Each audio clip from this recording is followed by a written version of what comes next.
오늘부터 12월 25일 성탄까지 기독교는 대림절이라는 절기로 지킵니다. 대림절 또는 대강절이라고 부르는데 무슨 절기인지 한자로 보면 의미가 좀 더 명확해집니다. 기다릴 대자를 쓰죠. 둘 다. 그래서 대강절은 내릴 강자, 내려오심을 기다림. 대림절은 임재할 때 그 임자죠. 그래서 주의 임재를 기다림. 그러니까 기다릴 대자가 둘 다 있으니까 두 명칭 모두 예수님께서 이 땅에 오심을 기다린다 이런 뜻인데 성탄 4주 전 주일부터 시작이 됩니다. 오늘부터입니다. 올해는 오늘부터. 그런데 원래 대림절은 주현절을 준비하기 위한 절기였습니다. 여러분 주현절이라고 혹시 들어보셨어요? 처음 들으세요? 주현절. 들어는 보셨죠? 예전에 어렸을 때부터 아무튼 뭐 주현절이 있었어요. 우리도 옛날에 저기 보면 이렇게 막 강대상에 색깔별로 이렇게 막 들여놓고 막 이래. 그거 다 기억나시죠? 요즘에 많이 안 하는데 그게 주현절이 뭐냐면 또 한자로 보면 알 수 있는데 나타날 현자입니다. 나타날 현자. 그래서 주님이 나타나심. 그러면 주님이 이 땅에 나타나셨다 그러니까 언뜻 생각하면 꼭 성탄절 같잖아요. 근데 왜 성탄절 따로 있고 주현절이 따로 있을까요? 성탄절이 예수님께서 사람으로 이 땅에 태어난 날을 기념한다면 주현절은 예수님의 신성, 그러니까 하나님이심, 그 하나님이심이 공식적으로 사람 앞에 나타난 날을 주현절이라고 해요. 사람으로 태어난 날은 성탄절, 하나님으로 사람 앞에 보인 날은 주현절. 이렇게 되는 건데 그러면 그 날이 언제일까요? 주현절이 날이 언제냐면 성탄절로부터 12일이 지난 날 1월 6일이었습니다. 1월 6일. 그게 주현절이었어요. 그런데 그날이 꼭 주일이 아닐 수 있잖아요.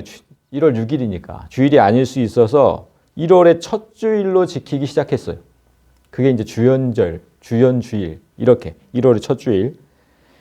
예수님께서 사람에게 하나님으로서 처음 나타난 날이 언제냐? 응애하고 태어난 날 그날 말고 하나님으로서 사람에게 처음 보인 날이 언제냐? 여러분 언제일 것 같습니까? 하나님으로서 사람에게 보인 날. 언제일까요? 그거 가지고 이제 좀 제가 이제 얘기를 할게요. 옛날에 그러니까 4세기경인데 390년 정도에 이제 그 로마 시대, 예수님 태어날 때도 로마 시대였잖아요. 그때까지 이제 로마 시대였는데 이게 보면 어디 갔을까요? 이거 넣어놨는데 또 없어졌네. 그 로마가 이제 동로마 서로마로 이렇게 갈라졌을 때가 있거든요. 동로마 서로마. 그런데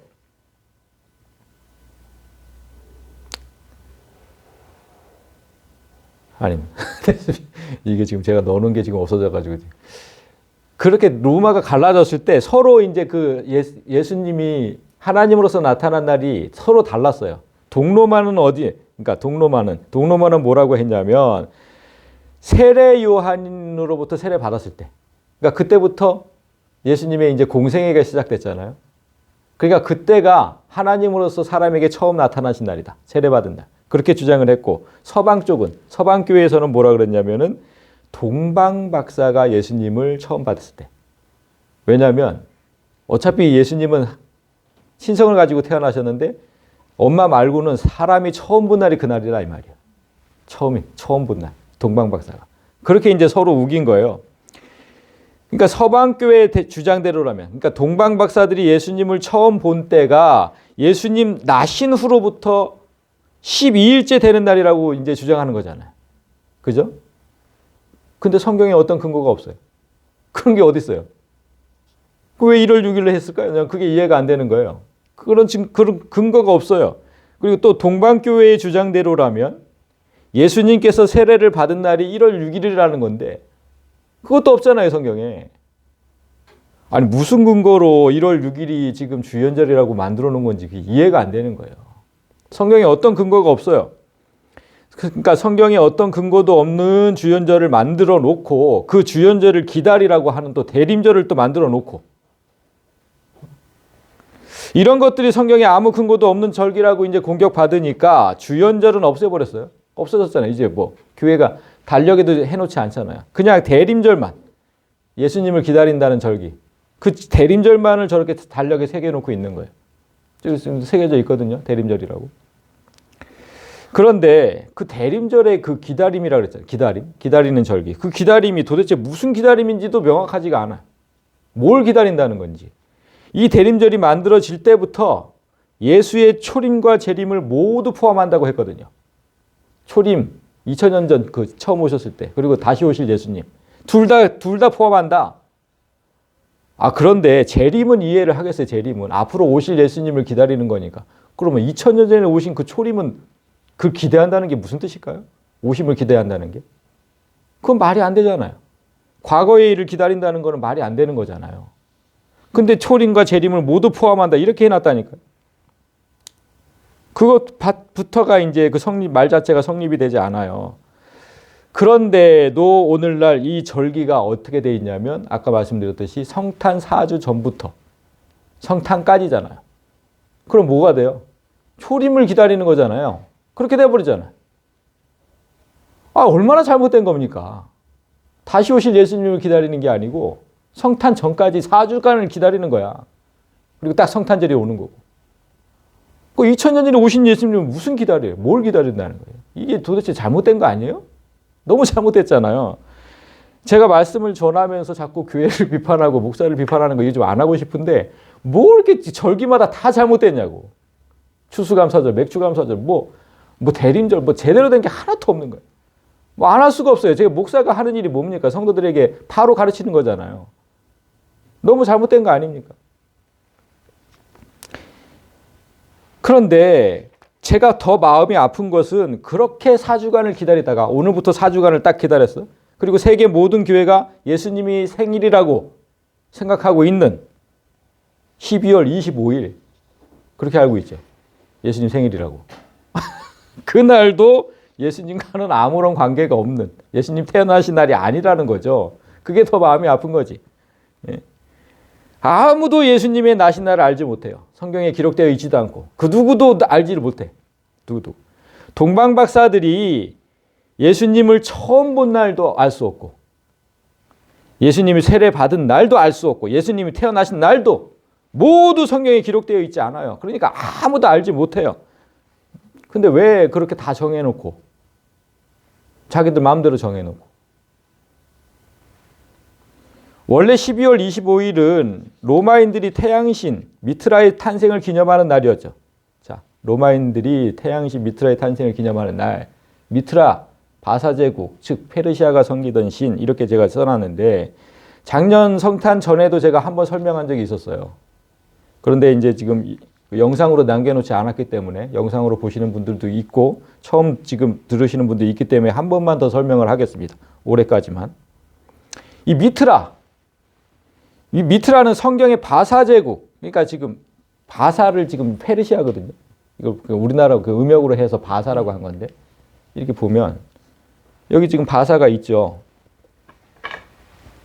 바사제국. 이게 지금 이 색깔을 칠해놓은 게 전부 바사제국이거든요. 근데 여기 지금 여기 보시면 여기 지금 장화 모양으로 된 게 지금 이탈리아잖아요. 로마. 오늘날의 이탈리아. 여기 나중에 이제 이렇게 지금 이 나라가 전부 이제 또 로마 제국으로 이제 변하잖아요. 로마 제국. 근데 어쨌든 지금 이 바사 제국으로 등장하는 이 페르시아가 전체가 섬기던 그런 신이었던 거예요. 미트라가 태양신이었어요. 태양신. 근데 후에 로마가 이 지역까지 다 점령했을 때 이 종교가 자연스럽게 로마까지 아니 여기서 섬기던 사람들인데 로마 시대가 됐다고 그 종교가 없어져요? 당연히 로마 시대까지 다 그 종교가 오겠죠. 퍼진 거예요. 그러니까 오늘날 지금 선거 뭐 이렇게 때문에 온 나라가 시끄러운데 그 정치인들이 어떻게 하냐면 표를 의식하잖아요. 그 기독교 표를 의식하고 불교 표를 의식하고 뭐 이런 거 의식을 하잖아요. 똑같아. 그때도 종교를 무시하지 못하는 거예요. 그러니까 세계를 제패하던 로마 정부도 많은 국민이 지금 그 미트라라는 신을 섬기니까 인정을 해줘요. 뭐 다른 나라 신이었다 뭐 이렇게 하지 않고 다 인정을 해줍니다. 그 종교는 진짜 무시하지 못하는 거거든요. 그러니까 그들의 요구를 정치적으로 들어준 거예요. 그래서 12월에 해가 길어지는 동지. 그러니까 동지가 무슨 날이에요? 밤이 제일 긴 날이 동지잖아요. 그 동지가 딱 지나면 그때부터는 낮이 길어지는 거죠, 이제. 밤이 점점 짧아지고. 그러니까 그때를 맞춰서 태양이 탄생한 날이다. 그렇게 된 거예요. 낮이 길어지고 밤이 짧아지니까. 그러니까 동지를 기점으로 태양을 탄생하는 기념 축제를 열어주었다. 그날이 12월 25일이었던 거예요. 제가 잠시 보니까 올해는 12월 22일인데 음력이니까 매날 바뀌는 거죠. 근데 아무튼 그 즈음이에요. 그러니까 12월 25일로 딱 정해놓고 국민의 환심을 살 목적으로 국가기념일로 만들어버렸어요. 로마 정부가. 너무나 많은 국민이 믿으니까. 그래, 좋아. 그럼 이날을 국가기념일로 만들자. 이렇게 된 겁니다. 그런데 이들과 종교적 갈등에 있던 기독교인들이 문제였던 거죠. 우린 절대로 그 우상을 받아들일 수 없다. 이렇게 된 거지. 그런데 이제 로마가 국가적 축제로 만들어 버리니까 위기감을 느낀 거예요. 야, 큰일 났는데. 이게 국가적 축제가 돼 버리면 점점 더 미트라 신을 섬기는 사람들은 많아질 거고 기독교인은 줄어들 거고 이렇게 되는 거예요. 뻔하네. 위기감을 느껴요. 그래서 머리를 맞대고 의논을 합니다. 어떻게 할까? 어떻게 할까? 그래서 기가 막힌 방법을 찾아낸 거예요. 기가 막힌 방법. 이교도들이 그 태양신을 숭배하는 그날, 미트라 신을 섬기는 그날을 예수님께서 탄생한 날로 만들어버리자. 참 정말. 이렇게 된 겁니다. 그때부터 지금까지, 그 400년 경부터 지금까지, 지금 1600년이 됐죠. 12월 25일이 예수님 탄생일이 된 거예요. 이날이 그렇게 만들어진 거예요. 얼마나 참 어이가 없습니까? 오늘날 이런 사실을 일부 언론이 보도를 하면서 비판을 했어요. 성도들이 잘 몰라서 그렇지. 일부 언론들이. 이게 좀 너무 잘못된 거 아니냐. 예수님 태어난 날도 아닌데. 그 이단들은 또 기독교를 공격하는 중요한 수단으로 삼았죠. 저것들은 뭐 제대로 된 게 하나도 없다. 성탄절이 아닌데 성탄절이라고 한다. 뭐 이단들이 항상 공격의 수단으로 삼아요. 그러자 언론도 비판하고 이단들도 비판하자 우리 기독교 지도자들이 이렇게 항변해 왔어요. 이렇게. 이게 지금 제가 해놓은 것 다 어디 갔는지 없어졌네. 제가 읽어드릴게요. 성탄절은 태양신 숭배하고는 아무런 관련이 없습니다. 이날, 그러니까 12월 25일은 태양신을 숭배하는 자들을 기독교로 흡수시키기 위해서 교회가 기도하면서 만든 날입니다. 이러한 교회의 노력은 대성공을 거둬서 지금 성탄절은 세상 모든 사람에게 그리스도의 탄생 기념일로 기억되고 있습니다. 그렇죠. 세상 모든 사람들에게 그리스도의 탄생 기념일로 기억되고 있어요. 그러니까 이걸 아주 잘했다는 거예요. 잘했다는 거. 얼마나 잘한 일이냐. 진짜 말은 너무 기가 막히게 잘했어요. 말은. 그런데 제가 이 사람들의 말이 얼마나 잘못된 건지 제가 빗대서 한번 얘기를 해볼게요. 이 사람들의 말이 얼마나 잘못됐는지. 만약 오늘날까지 우리나라에 뭐 세계적으로 성탄절이 없어요. 오늘날까지 성탄절이 12월 25일이 없어. 그러면 우리나라에서 어떤 일이 일어나냐면 석가탄신일은 있어요. 석가탄신일은 4월 초 8일이잖아요. 음력 4월 초 8일. 계속 조선시대부터 이어져 가지고 그날이 계속 이어진 거예요. 4월 초 8일에. 그리고 국가적으로 아주 성대하게 잔치를 열어요. 그렇게 하고 있었다면 우리 마음이 어떨까요? 우리 마음이.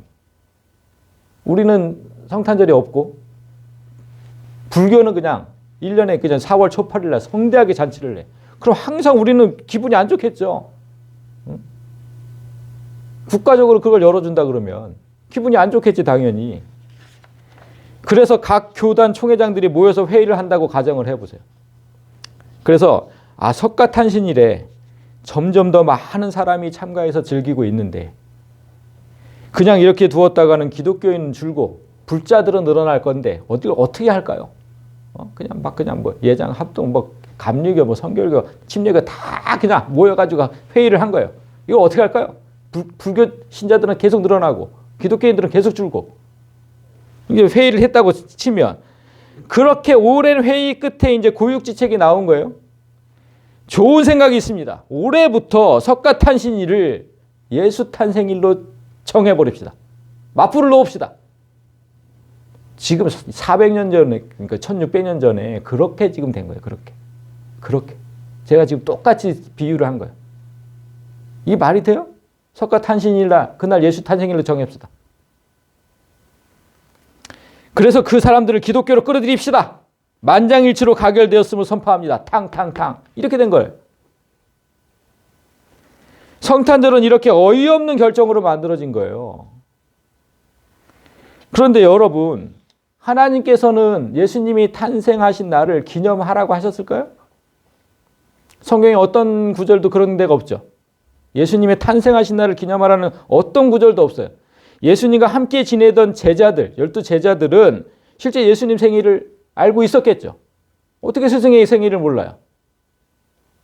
3년 동안 같이 다녔는데. 그리고 갈릴리 그 마을에서 같이 자란 제자도 있고 친척도 있고 당연히 알죠. 생일을 당연히 압니다. 그래서 하나님께서 원하셨다면, 만약에 하나님께서 원하셨다면 사도들이 세운 그 초대교회에서는 예수님 생일날 정확한 날의 성탄절을 지켰겠죠. 당연하지 않습니까? 다 아니까, 생일을 아니까. 그런데 성경 어디에도 초대교회가 성탄절을 지켰다는 구절이 없어요. 없잖아요. 성경도 사도들도 예수님 나신 날을 기념하지 않았는데 왜 우리는 그 우상을 섬기던 날에 예수님 탄생하신 날이라고 이렇게 맨날 그냥 12월 25일 어쩌고 저쩌고 그걸 왜 하는 겁니까?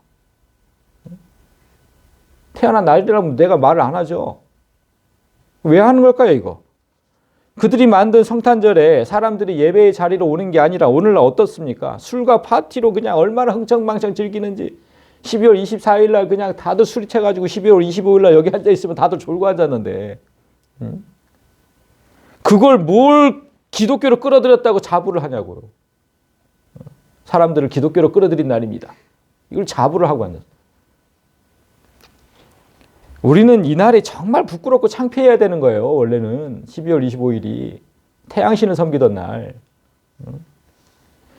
전 진짜 제안을 하고 싶은데 굳이 예수님 탄생일을 만들고 싶다면 언제가 제일 좋을까요? 성경적으로. 성령강림절이에요. 성령강림절. 왜냐하면 성령은 누구의 영? 예수의 영이에요. 예수의 영이 이 땅에 오셨잖아요. 그리고 그날 어떤 일이 일어났냐면 교회가 만들어졌어요. 처음으로. 교회가 뭡니까? 예수의 몸. 그럼 예수의 몸과 영이 다 이 땅에 처음으로 오신 날이라고. 맞잖아요. 예수님 탄생한 날. 성령 강림절이 제일 정확한 거예요. 왜냐하면 성령 강림절은 또 성경에 정확하게 날짜도 기록되어 있거든요. 날짜도 정확해요. 77절이잖아요. 오순절. 아니 근데 왜 하필이면 우상의 탄생일로 정해가지고 이러고 있냐고. 성령 강림절 얼마나 좋아요. 그날이 진짜 좋죠. 그날이. 성경에도 있고 의미도 정확하고. 오늘 우리에게 주시는 말씀을 통해서 예수님을 기념하고 기다린다는 게 어떤 의미인지 좀 바로 깨닫기를 원합니다. 바로. 그리고 교회력과 신앙을 바로 잡아가는 개혁의 주체들이 되시기를 소망합니다. 자, 오늘 우리가 함께 읽은 본문은 제목이 성전에 올라가는 노래로 되어 있어요. 자, 앞에 제목 써 있죠? 제목, 성전에 올라가는 노래. 그러니까 시편은 120편부터 134편까지 우리가 지금 130편을 읽었는데 134편까지 모두 15편이잖아요. 15편이 성전에 올라가는 노래로 되어 있습니다. 다 그렇게 써 있죠. 성전에 올라가는 노래로. 그런데 이 15편을 다시 3편씩 나눠요. 그럼 3개씩 나누면 5개가 되죠. 세트가 5개. 5세트로 되어 있는데 그래서 120, 121, 122편이 한 세트. 그 다음에 123, 124, 125 한 세트 이렇게 되는 거예요. 계속. 이런 식으로 나가요. 그래서 한 세트 중 첫 번째 시는 성전을 떠나 사는 삶의 고단함과 고통을 노래함. 첫 번째 시는. 그리고 두 번째, 그 세트를 지금 얘기하는 거예요. 그리고 두 번째 시는 성전을 향해 올라가며 감격과 기대로 가득 찬 노래함. 그 다음에 세 번째 시는 성전 마당에서 예배하며 누리는 은혜와 복을 노래함. 이렇게 지금 되어 있어요. 모든 시가 120부터 134까지. 그러니까 이렇게 구성된 15편의 시는 그럼 언제 써졌느냐? 모두 바벨론 포로 이후에 지은 시라는데 이견이 없어요. 포로에서 돌아와서. 그래서 이 시에는 포로된 자들의 그 고달픈 삶이 고스란히 배어 있고 구원을 기다리는 간절한 마음이 표현되어 있는 거죠. 성전을 떠나 사는 삶. 지금 우리 이 시대에도 성전을 떠나 사는 사람들이 얼마나 많습니까? 이 교회에 이 자리에 없는 사람들.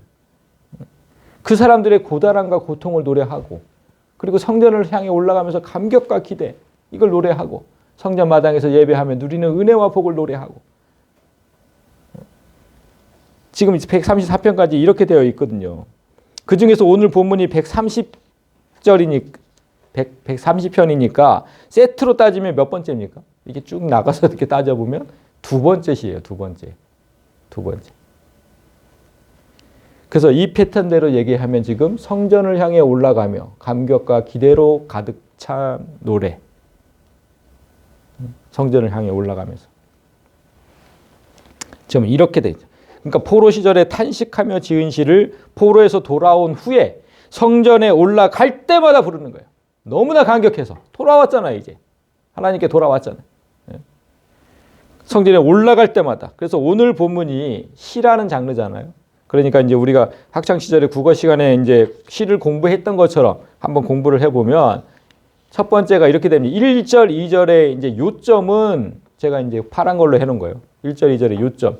구원은 하나님을 찾는 것에서부터 시작된다. 구원은. 그래서 여호와여 내가 깊은 곳에서 주께 부르짖었나이다. 주여 내 소리를 들으시며 나의 부르짖는 소리에 귀를 기울이소서. 하나님을 찾는 것에서부터. 여러분 지금 교회에 오시면서 어떤 마음으로 오세요? 어떤 마음? 매주 마음 깊은 곳에서부터, 그러니까 하나님을 찾는 마음으로 오는지, 이 교회에 오실 때 어떤 마음으로 오는지 잠깐 생각을 해보자는 거예요. 대부분의 성도가 그냥 주일이 왔으니까 습관적으로 가요. 주일이니까 당연히 가는 거예요. 그냥 아무 생각 없이. 이렇게 그냥 뭐 여호와여 내가 깊은 곳에서 주께 부르짖나이다. 주여 내가 주님을 찾나이다. 뭐 이렇게 지금 하나님을 찾으면서 오는 사람이 몇이나 될까요? 여기 올 때마다.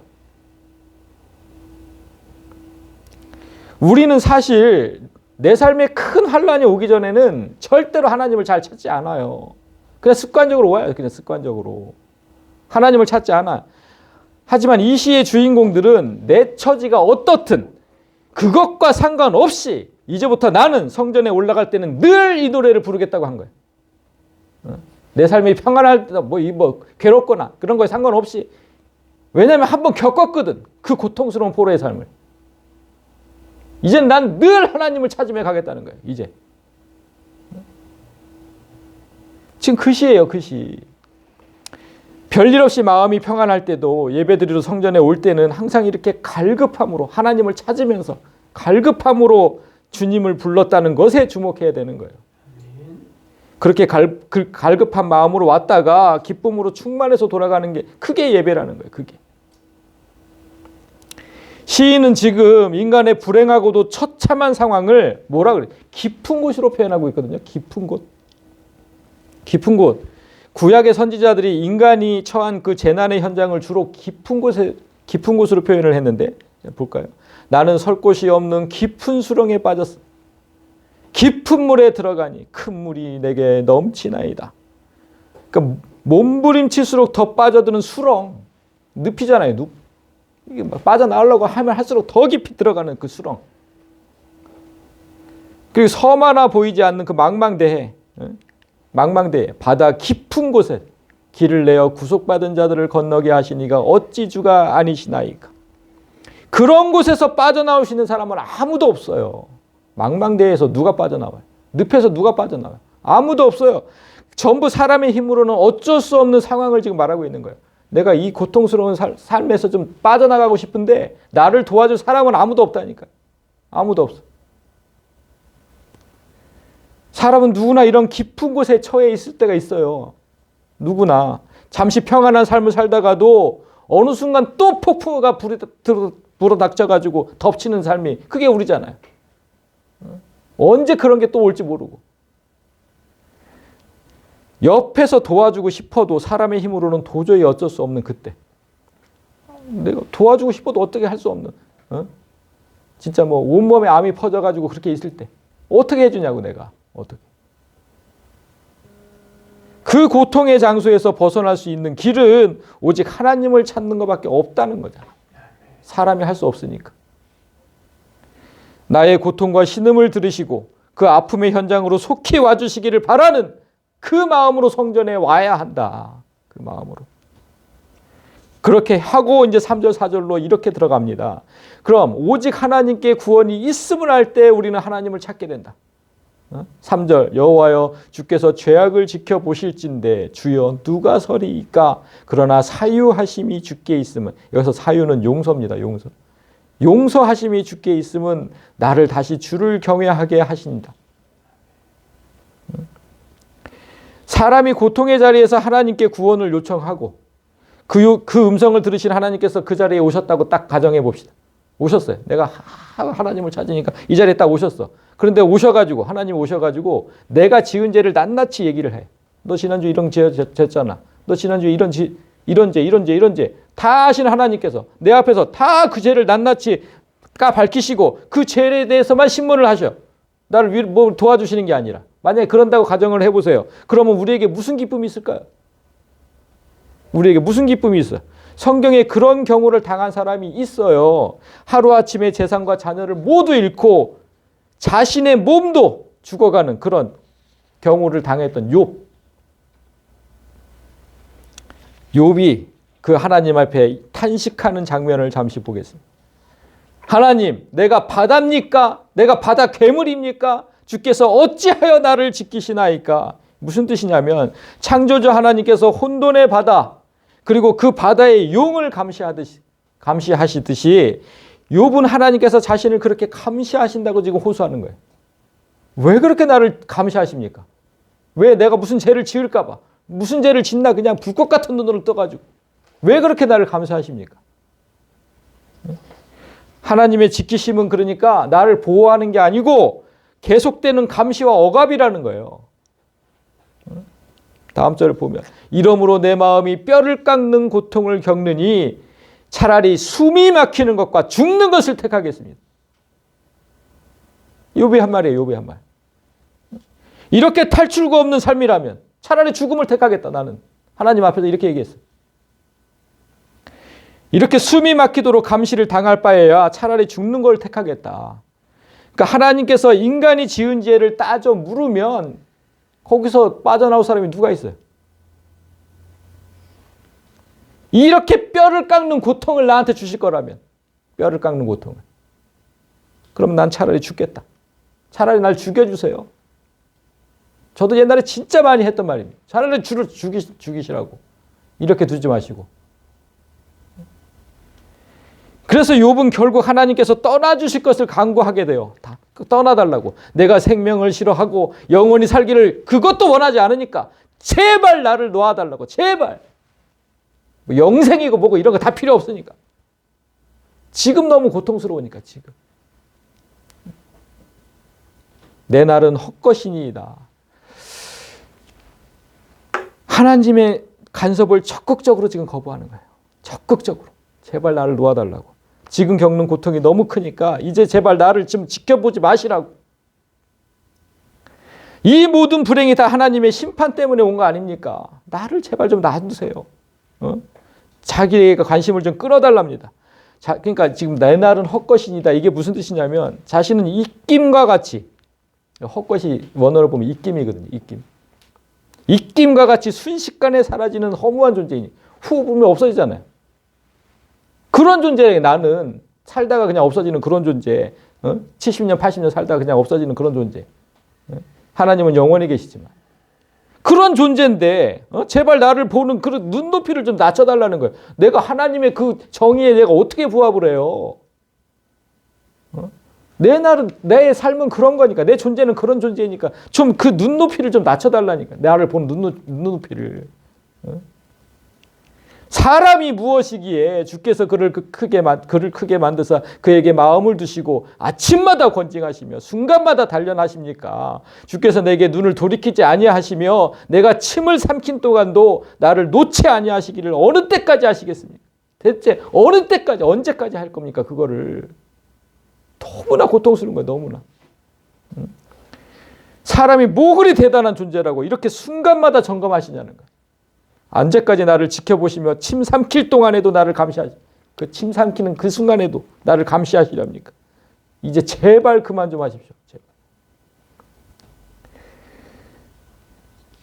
대단한 존재가 아니니까 나는. 하나님에 비하면 나는 정말 순식간에 없어지는 그런 존재니까 제발 나에 대한 그 기대치 좀 낮춰주십시오.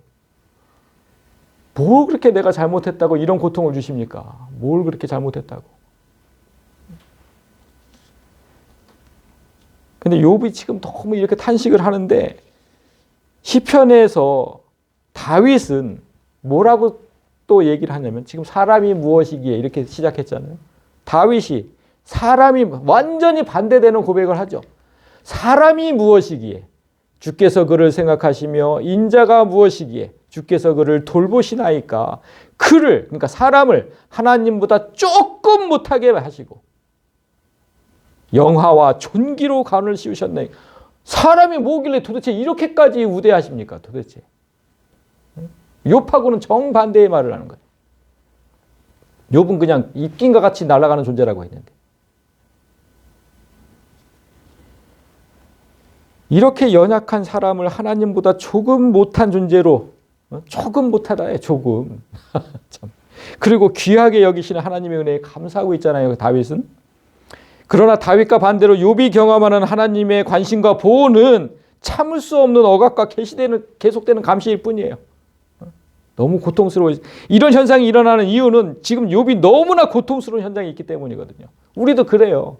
너무나 고통스러우면 하나님이 나를 지켜보시는 게 그게 은혜라고 생각 안 돼요. 그냥 심판이라고 생각되어지지. 제발 나한테 좀 관심 좀 끊어달라고. 그렇게 될 수밖에 없어요. 자식들이 부모의 관심을 좀 덜 받기를 원하는. 좀 나를 좀 그냥 놔두라고 좀. 그건 똑같은 거지 지금. 그런데 오늘 본문, 우리가 함께 읽은 오늘 본문의 시인은 그럴 때라도 나를 떠나달라는 부탁이 아니라 하나님 나를 떠나주세요 이런 부탁이 아니라 하나님의 도우심을 더욱더 간구해야 한다고 말을 하는 거예요. 오늘 본문은. 그럴 때 제발 떠나달라고 하지 말고 4절을 보세요. 그러나 사유하심이 주께 있음은 주를 경외하게 하심입니다. 4절. 오직 하나님만이 나를 이 상황에서 구원해 주실 수 있다. 그러니까 그 믿음만이 나를 다시 주를 경외한다고 시인은 말하는 거예요. 그 믿음만이. 용서하심이 주께 있으면, 즉 구원하심은 오직 하나님께 있다. 나를 이 고통 속에서 구원하실 분은 오직 하나님밖에 없다. 너무나 고통스러운 그때도 하나님을 떠나달라는 게 아니라 오히려 하나님을 찾는 거, 적극적으로 찾는 거. 그러면 그래야 된다는 건데 근데 사실 그게 잘 안 되잖아요. 너무나 고통스러울 때는. 그런 마음이 어떻게 나올 수 있을까? 그런 마음이 어떻게 나올 수 있을까? 그걸 설명하는 게 다음 절이에요. 5절. 나 곧 내 영혼이 여호와를 기다리며 나는 주의 말씀을 바라노다. 그래서 제가 파란 글씨로 이렇게 써놓은 겁니다. 하나님을 기다리는 마음, 그건 말씀의 소망을 둘 때만 가능하다. 그때만 가능한 거예요. 그때만. 기다림의 목적, 여러분 누군가를 기다려 보셨어요? 누군가를 기다려. 어릴 적에 우리는 아버지의 퇴근을 기다리는 자녀의 마음이 뭐였냐면 그 누런 봉투에 담긴 치킨? 뭐 이런 거. 어릴 때 아버지의 기다리는 마음. 그리고 연인과의 데이트를 기다리는 사람은 그 사람과의 그 사람과 나눌 그 따뜻한 사랑. 이런 걸 기다리는 거잖아요. 뭔가 누군가를 기다린다는 건 항상 그 목적이 있는 거잖아요. 우리는 하나님을 기다리는 이유, 뭔가를 기대하기 때문이에요. 하나님을 기다리는 이유는 무언가를 기대하기 때문에 뭐 하나님의 복 주심을 기대하는 사람들이 있을 것이고 이 땅에서의 복, 우리의 건강, 자녀의 복, 그런 거 다 기대하는 사람이 있을 거고 하나님께서 능력 주시기를 기대하는 사람들도 있겠죠. 능력 주심을. 그러나 오늘 본문의 시인은 그 무엇보다도 다른 거 다 필요 없고 뭐라 그래요? 나는 오직 주님의 말씀을 기대하면서 기다린다는 거예요. 난 주님의 말씀만을 기대한다. 깊은 곳, 큰 고통을 당하는 그 현장에서 직접적으로 구할 것이 너무나 많지만 하나님 제발 쫄딱 망했으니까 제발 돈 좀 주세요 할 수도 있고 온몸에 암이 퍼졌으니까 건강을 주세요 할 수도 있고 그렇게 다 할 수 있지만 나는 오직 말씀을 바라겠다. 말씀을. 왜 이렇게 돼요? 왜? 말씀을. 하나님을 기다리는 마음은 말씀에 소망에 둘 때 가능하기 때문에 그런 거예요. 이게 없으면 이게 전제가 되지 않으면 하나님을 기다리지도 않아요.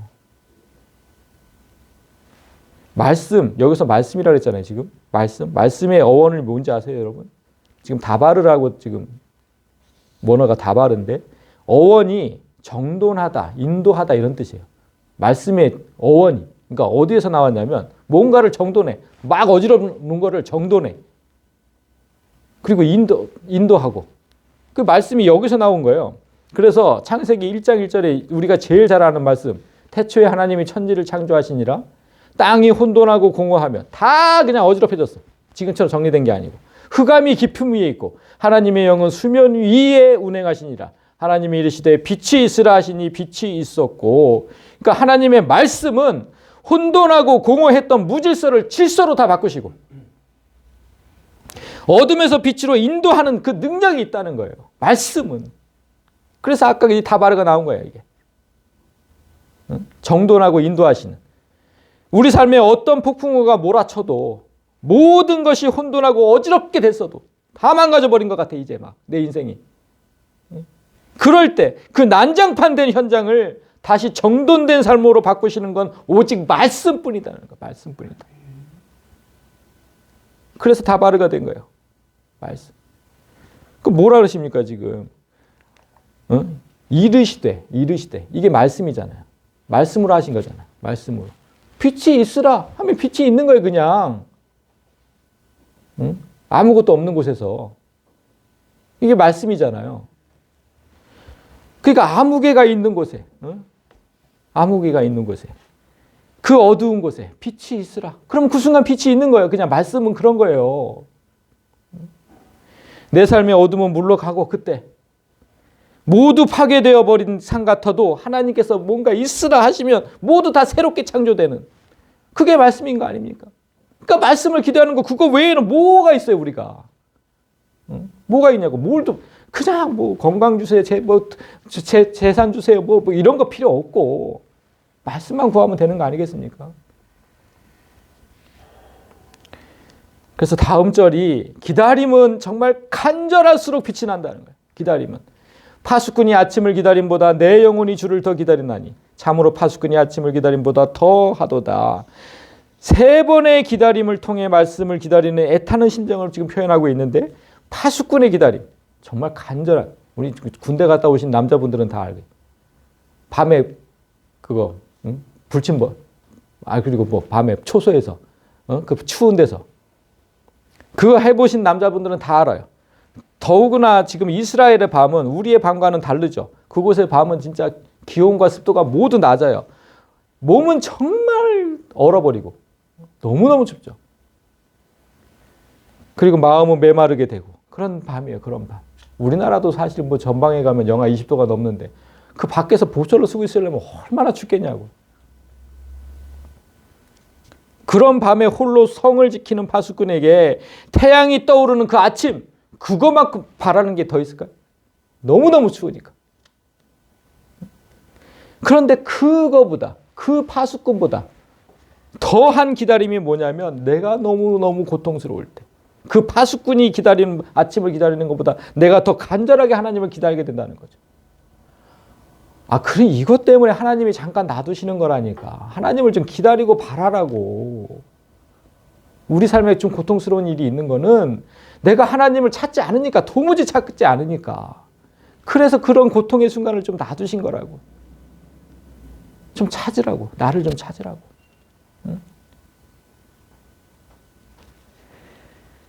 이 기다림은 오지 않을 걸 헛되이 기다리는 게 아니에요. 왜냐하면 아침에 태양이 떠오르지 않을 걸 아침에 태양이 떠오를 것을 의심하는 사람이 있어요? 아침에 태양이 안 떠오를 거라고? 그런 걸 의심하는 사람이 있냐고. 지금 그 얘기를 하는 거예요. 그 얘기를. 지금 시인이 말하고자 하는 건 아침에 태양이 한치의 의심도 없이 떠오르듯이 지금 우리의 삶에도 그렇게 한치의 의심 없이 하나님의 구원하심이 이를 거니까. 반드시 오실 거니까. 내 삶에. 그렇게 기다리라. 그렇게 기다리자.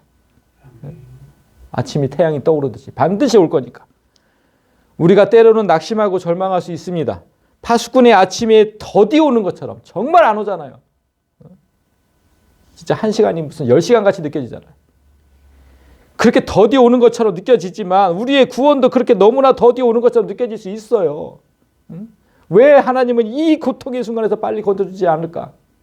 진짜 그렇게 더디 오는 것처럼 느껴질 수 있어요. 그러나 분명한 건 뭡니까? 때가 되면 반드시 태양은 뜬다는 거예요. 반드시 뜬다. 조금만 더 인내하면서 기다리면 반드시 온다. 반드시. 그래서 마지막 개인의 구원은 택하신 자들의 구원 가운데 있는 것이다. 이스라엘아 여호와를 바랄지어다. 여호와께서는 인자하심과 풍성한 속량이 있음이라. 그가 이스라엘을 그의 모든 죄악에서 속량하시리로다. 왜 갑자기 7절 8절에서 지금 이 시인이 자신의 구원에서 교회의 구원으로 시선을 돌릴까? 이스라엘은 지금 택하신 백성 우리예요. 우리. 갑자기 자신의 지금 그 고통스러운 자리에서 이스라엘아 여호와를 바랄지어다 이렇게 가고 있어요. 왜 이럴까요? 왜? 성도의 구원은 교회를 떠나서는 생각할 수 없는 거예요. 교회를 떠나서는. 이 교회를 떠나서 밖에서 아무리 하나님을 불러도 그건 아무 소용도 없다는 거예요. 나 혼자 예배 드릴 때 그것을 교회라고 하지 않아요. 밖에 나가서 나 혼자 예배 드려. 난 하나님 믿어. 교회 꼭 안 가도 돼. 그거 잘못된 생각이에요. 그걸 교회라고 하지 않아요. 교회의 회자가 모일 회자예요. 모일 회자. 그게 교회인 거예요. 모이는 거. 그러니까 예수님이 뭐라 하셨어요? 두세 사람이 모인 곳에 나도 있겠다. 나도 있겠다. 그럼 예수님이 나도 거기에 있겠다. 그게 무슨 뜻이에요? 예수님은 곧 구원이시잖아요. 나도 거기에 있겠다. 그러니까 교회에 내가 있겠다는 거예요. 그 구원이 교회에 있다는 거예요. 구원이. 두세 사람이 모인 곳에 있겠다고 하신 거예요. 분명히 혼자 있을 때 얘기하신 게 아니고. 근데 그런 사람이 너무 많아. 교회 안 가도 된다고. 나는 하나님 잘 믿는다고. 잘못된 거예요. 잘못된 거. 그렇기에 지금 시인은 지금 하나님만 바라자고 공동체를 설득하는 거예요. 혼자만의 구원은 없거든요. 그런데 여기서 지금 바랄지어다 할 때 바라다가요. 이것도 안 들어가요. 그 야할이라는 단어인데 시간을 견디는 믿음의 행위. 즉 장차 하나님의 도우심을 확신하면서 현재를 인내하는 것을 말해요. 장차 하나님의 도우심을 확신하면서 현재를 인내하는 것. 그게 지금 바랄지어다예요. 야할. 창세기 8장 10절을 보세요. 또 7일을 기다려. 다시 이게 지금 노아죠? 노아 방주에 다시 비둘기를 방주에서 놓음에 또 7일을 기다려 비둘기를 내놓음에 다시는 그에게로 돌아오지 아니하였더라. 노아가 온 세상을 가득 채운 물이 빠지기를 지금 기다리는 장면인데 여기서 기다린다는 단어가 바로 야할이에요. 야할.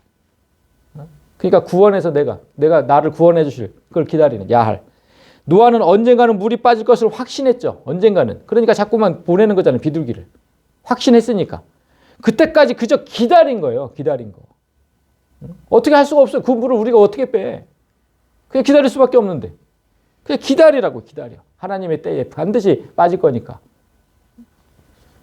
그래서 7절이 이스라엘아 여호와를 기다리라고 한 거예요. 기다리라. 기다리라. 이스라엘아 여호와를 바랄지어다는 이스라엘아 여호와를 기다릴지어다야. 기다릴지어다. 시인은 이 시의 마지막을 지금 노아처럼 시간을 견디고 현재를 인내하면서 여호와의 도우심을 기다리자고 공동체를 지금 설득하면서 이 시를 끝맺고 있는 거예요. 혼자만의 구원은 없습니다. 좀 교회에서 같이 해야 되는 거예요. 교회 같이. 누가 한 사람이 무너질 때마다 여호와를 기다립시다. 조금만 더 인내합시다. 이렇게 해주는 게 교회라고. 이렇게. 1절에서 우리가 여기 야할. 참 이게 막 뒤죽박죽이 됐네.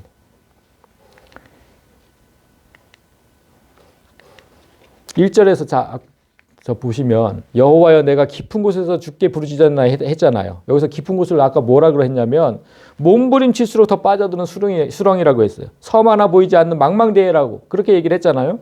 그곳에서 빠져나올 수 있는 사람은 없잖아요. 물이 빠지기를 기다려야 하는데 그건 인간이 할 수 없는 일이니까. 사람이 어찌할 수 없는 그곳에 빠졌다면 반드시 하나님을 찾고 기다려라. 이게 오늘 시의 포인트입니다. 주께서 늦지 않게 오셔서 반드시 구원해 주실 것을 믿고 기다려야 한다. 그러나 한 가지 명심할 건 기다릴 때 단 한 가지 명심해야 할 거. 동반되어야 될 게 있어요. 기다리면서 하나님을 기다리면서 뭐가 경건.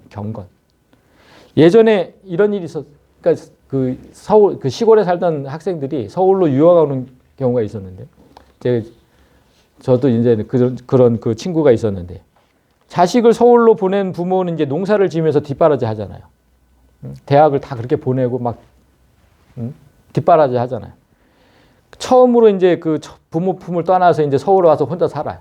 그러면 처음에는 되게 부모가 보고 싶어요. 엄마 보고 싶고 막 이래.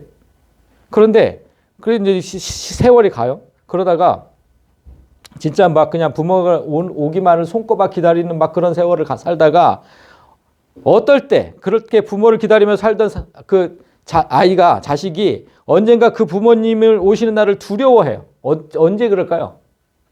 뭔가 자기가 부모님한테 잘못했을 때 그래요. 뭔가 잘못했을 때. 요즘 인터넷 도박 때문에 우리 자녀들이 얼마나 많이 어저께도 그것이 알고 싶다. 그것이 알고 싶다가 아니라 뭐였나. 아무튼 보니까 인터넷 도박에서 너무 많이 돈을 잃어가지고. 그거 맞죠? 그 알. 저거 실화탐사대였나 보다. 실화탐복까지.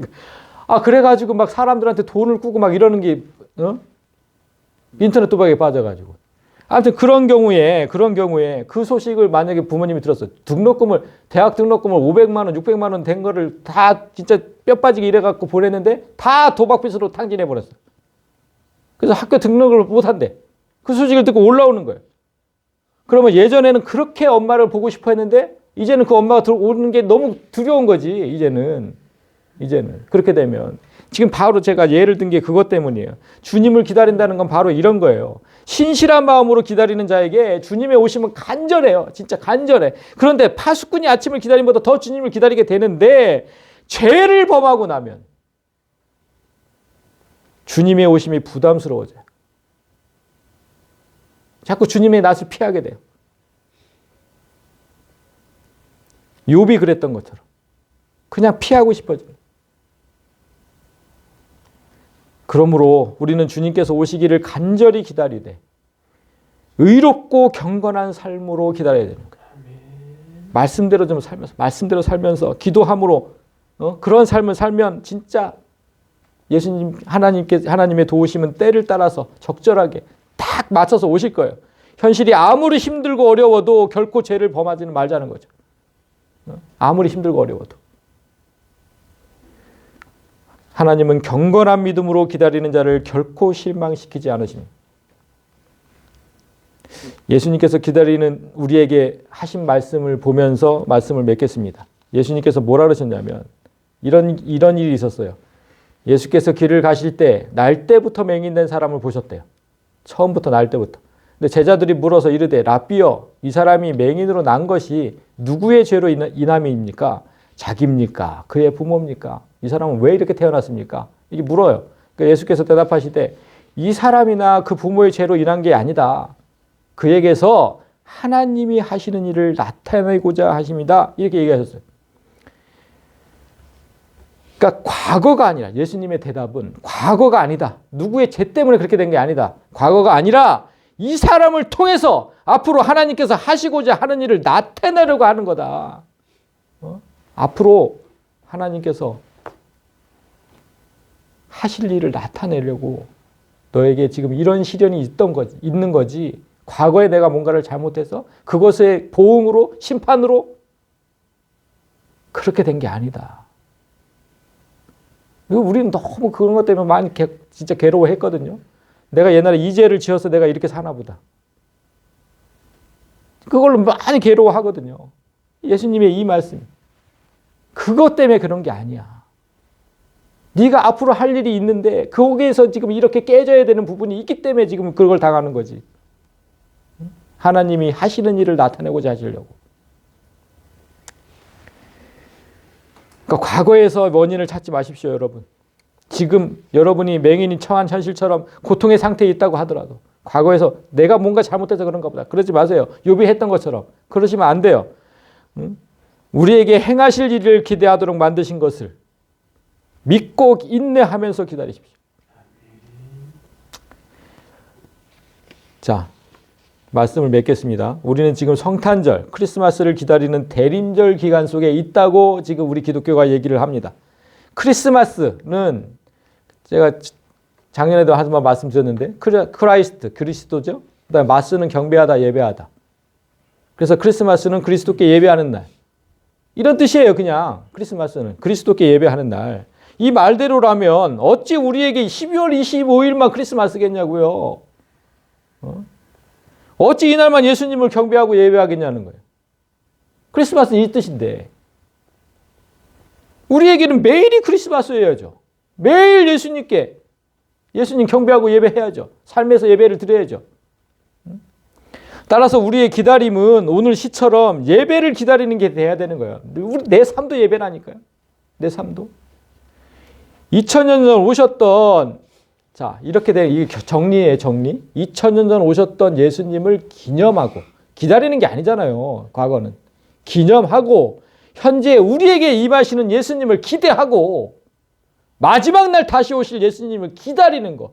이게 정확한 거죠. 이게 정확한 거. 그렇게 기다리면 우리의 숙명이 되어야 되는 거예요. 항상 기다려. 그래서 우리는 12월 25일 소위 성탄 예배라는 것을 드리지 않습니다. 아무 소용없는 그날은 아무것도 아니에요. 그냥 그날은. 그러나 성탄절 자체를 없애면 세상 사람들이 믿음이 약한 사람들이 뭐라 그러냐면 저 교회가 이상하다는 거예요. 그래서 우리는 12월 25일 날에는 따로 모이진 않지만 주일로 드리기로 했습니다. 그죠? 작년부터. 12월 25일 바로 앞주일 날 예수님의 탄생을 기념하는, 지금 기념하는, 그날이 언젠지는 모르지만 그날을 기념하는, 그 탄생을 기념하는 그런 예배로 드립니다.